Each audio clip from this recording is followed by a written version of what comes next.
नमस्कार दोस्तों, आज हम लोग क्लास 10 इतिहास का हिस्ट्री का ठीक है सब्जेक्टिव का 2 मार्क्स 3 मार्क्स और 5 मार्क्स वाला मोस्ट इम्पॉर्टेंट 22 वायरल क्वेश्चन देखने वाले ठीक है पूरे चैप्टर से। तो दोस्तों वीडियो को स्किप मत कीजिएगा, पूरा वॉच कीजिएगा ठीक है। और दोस्तों वीडियो पसंद आता है तो प्लीज़ लाइक कीजिएगा और प्लीज़ आपसे रिक्वेस्ट है ठीक है ना, वीडियो को शेयर जरूर कीजिएगा। और दोस्तों चैनल पे पहली बार आए हो सब्सक्राइब करके बेल नोटिफिकेशन को ऑन जरूर रखिएगा ठीक है। चलिए हम लोग स्टार्ट करते हैं। पहला सवाल देखिए ठीक है, यूटोपिया से क्या तात्पर्य है। इसका आंसर देखिए, एक ऐसे समाज की कल्पना करना जो इतना आदर्श है कि उसका साकार होना असंभव होता है, तो उसे क्या बोलते हैं हम लोग, यूटोपिया कहा जाता है ठीक है। अगला सवाल देखिएगा, फ्रांस में पितृभूमि और नागरिक जैसे विचार का क्या मतलब था ठीक है। इसका आंसर होगा इसमें ठीक है, इसमें एक संयुक्त समुदाय के विचार पर बल दिया गया जिसे एक संविधान के अंतर्गत समान अधिकार प्राप्त है ठीक है। इसका आंसर होगा हम लोग का।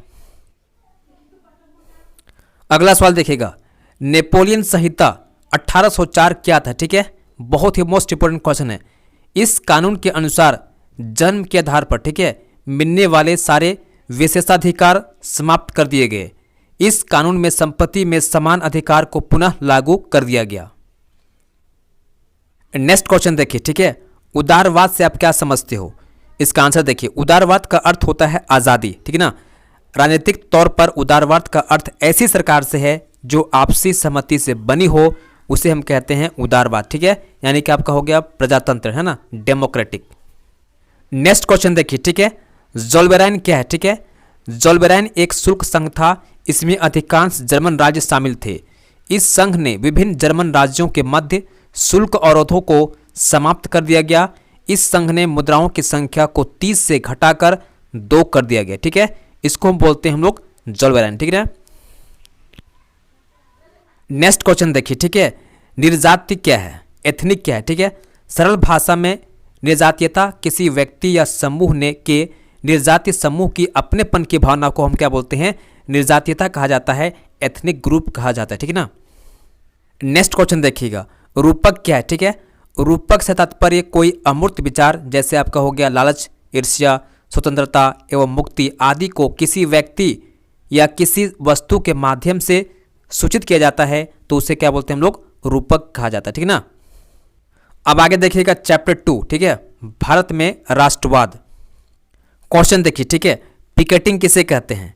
विरोध या प्रदर्शन ठीक है का ऐसा तरीका जिसमें लोग किसी दुकान, फैक्ट्री या दफ्तर में अंदर जाने के रास्ते को रोक देते हैं, बंद कर देते हैं, उसे बोलते हैं पिकेटिंग है ना।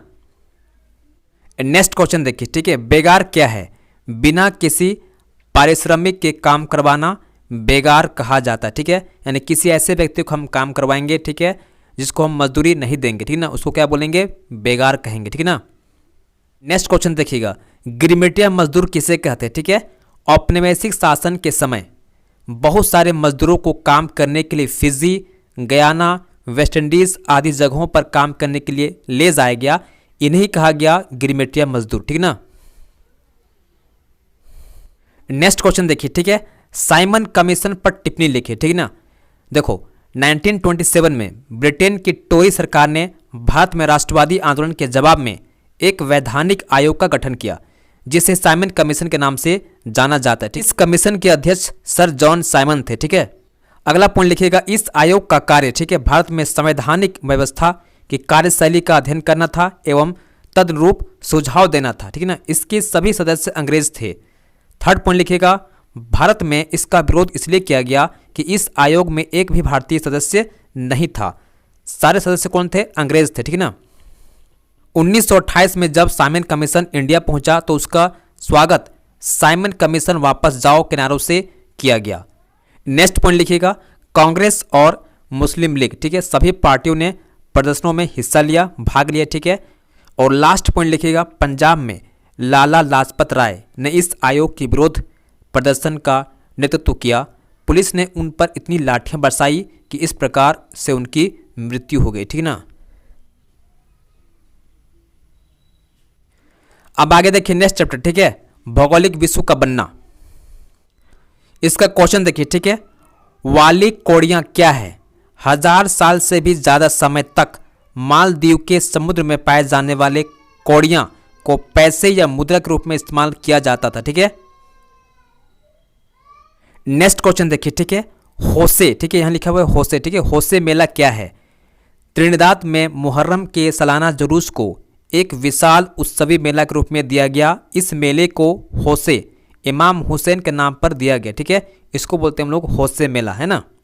नेक्स्ट क्वेश्चन देखिएगा, वीटो से आप क्या समझते हैं? ठीक है, इस अधिकार के तहत एक ही सदस्य की असहमति किसी भी प्रस्ताव को खारिज करने का आधार बन जाता हो, उसे हम वीटो पावर कहते हैं। ठीक ना, वीटो कहते हैं।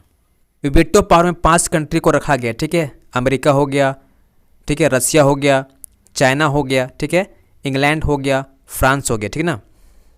नेक्स्ट क्वेश्चन देखिएगा, NIEO से क्या तात्पर्य? ठीक है, नई आर्थिक अंतर्राष्ट्रीय प्रणाली का संबंध एक ऐसी व्यवस्था से है जिसमें विकासशील देश को अपने संसाधन का सही नियंत्रण मिल सके, जिसमें उन्हें विकास के लिए अधिक सहायता मिल सके, कच्चे माल का सही दाम मिल सके। ठीक है, अगला सवाल देखिएगा, स्थिर विनिमय दर क्या है? ठीक है, जब विनिमय का दर स्थिर होता है, जब इनमें आने वाले उतार चढ़ाव को नियंत्रित करने के लिए सरकार को हस्तक्षेप करना पड़ता है, ऐसी विनिमय दर को स्थिर विनिमय दर कहा जाता है। ठीक है, नेक्स्ट क्वेश्चन देखिए। ठीक है, खाद्य उपलब्धता पर तकनीक के प्रभाव को दर्शाने के लिए इतिहास से 2 उदाहरण दे। ठीक है, इसका आंसर देखिए, तकनीक या विभिन्न प्रकार के आविष्कारों जैसे कि रेलवे हो गया, भाप के जहाज हो गया, ठीक है, टेलीग्राफ हो गया, रेफ्रिजरेटर युक्त जहाज़ों का खाद्य पदार्थों की उपलब्धता पर गहरा प्रभाव पड़ा।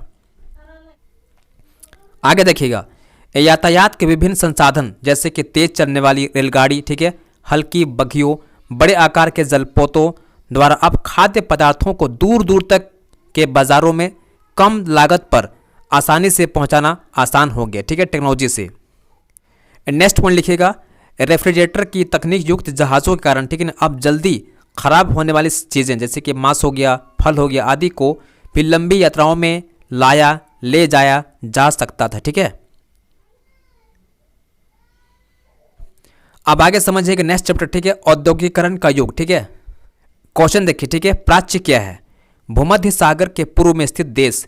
आमतौर पर यह शब्द एशिया के लिए इस्तेमाल किया जाता है। पश्चिमी नजरिए में प्राच्य इलाके पूर्व आधुनिक, पारंपरिक और रहस्यमय थे। ठीक है, इसको हम लोग प्राच्य बोलते हैं, ओरिएंट कहा जाता है। ठीक है ना।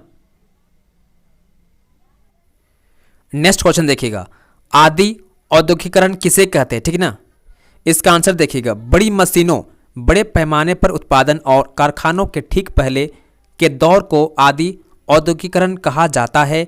इस अवधि में गांवों में सामान बनते थे जिसे शहर के व्यापारी खरीदते थे। ठीक ना। अब आगे देखिएगा, स्टेपलर किसे कहते हैं? ठीक है, ऐसा व्यक्ति जो रेसों के हिसाब से उनको स्टेपल करता है या छाटता है उसको बोलते हैं स्टेपलर, है ना। नेक्स्ट क्वेश्चन देखिए। ठीक है, पहले विश्व युद्ध के कारण भारत में औद्योगिक उत्पादन क्यों बढ़ा? ठीक है ना, इसका आंसर देखिए। ठीक है, प्रथम विश्व युद्ध के दौरान निम्नलिखित कारणों से भारत में औद्योगिक उत्पादन में वृद्धि देखी गई। ठीक ना, पहला पॉइंट लिखिएगा, ब्रिटिश उद्योग युद्ध जरूरतों के उत्पादन और आपूर्ति में व्यस्त हो गए। ठीक है, इसलिए उन्होंने औपनिवेशिक बाजारों, उदाहरण के लिए भारत के लिए ब्रिटिश सामान या कपड़े का निर्यात करना बंद कर दिया। ठीक है ना। सेकेंड पॉइंट लिखिएगा, यह भारतीय उद्योगों के लिए खाली भारतीय बाजारों को अपने उत्पादों से भरने का एक अच्छा अवसर था। ठीक है, अतः भारत में औद्योगिक उत्पादन में वृद्धि हुई।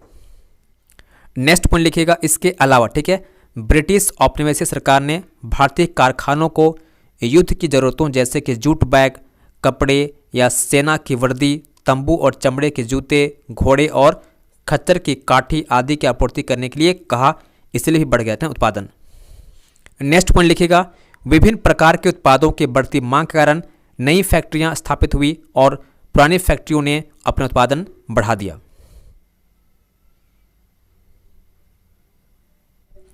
अब आगे देखिए चैप्टर 5। ठीक है, मुद्रण संस्कृति और आधुनिक दुनिया। इसका क्वेश्चन देखिए, चैप बुक क्या है? ठीक है, पॉकेट बुक के आकार की किताबों के लिए इस्तेमाल किया जाने वाला एक शब्द है। इन्हें आमतौर पर फेरी वाले बेचते थे। ठीक है ना। नेक्स्ट क्वेश्चन देखिए। ठीक है, 19वीं सेंचुरी में ठीक है, भारत के गरीब जनता पर मुद्रण संस्कृति का क्या प्रभाव पड़ा, ठीक है ना। इसका आंसर लिखिएगा गरीब जनता पर मुद्रण संस्कृति के निम्नलिखित प्रभाव पड़े, ठीक है ना। पहला पॉइंट लिखिए, मुद्रण क्रांति के परिणाम स्वरूप कम लागत पर अधिक पुस्तकों का प्रकाशन हुआ, ठीक है ना, जिसके कारण गरीब जनता को भी इन किताबों को खरीदने का अवसर प्राप्त हुआ, ठीक है। सेकंड पॉइंट लिखिएगा, किताबों में प्राचीन धर्म ग्रंथों की आलोचना करते हुए नए और न्यायपूर्ण समाज की स्थापना पर बल दिया गया। नेक्स्ट पॉइंट लिखिएगा, किताबों के माध्यम से मजदूर वर्ग में नशाखोरी, साक्षरता, राष्ट्रवाद के संदेश को प्रसारित किया गया। किताबों में बताया गया कि मजदूरों की दयनीय परिस्थिति का मुख्य कारण उनका असंगठित होना है, ठीक है ना। तो दोस्तों अगर आप अभी से तैयार हो, ठीक है, 2024 बोर्ड फोड़ने के लिए, तो आप अभी से इन सभी क्वेश्चन को तैयार कर लो, ठीक है। और दोस्तों वीडियो को लाइक कर दीजिएगा, शेयर कीजिएगा जरूर, ठीक है, और प्लीज़ सब्सक्राइब भी जरूर कर दीजिएगा, ठीक है ना। चलिए मिलते हैं नेक्स्ट वीडियो में, धन्यवाद, जय हिंद।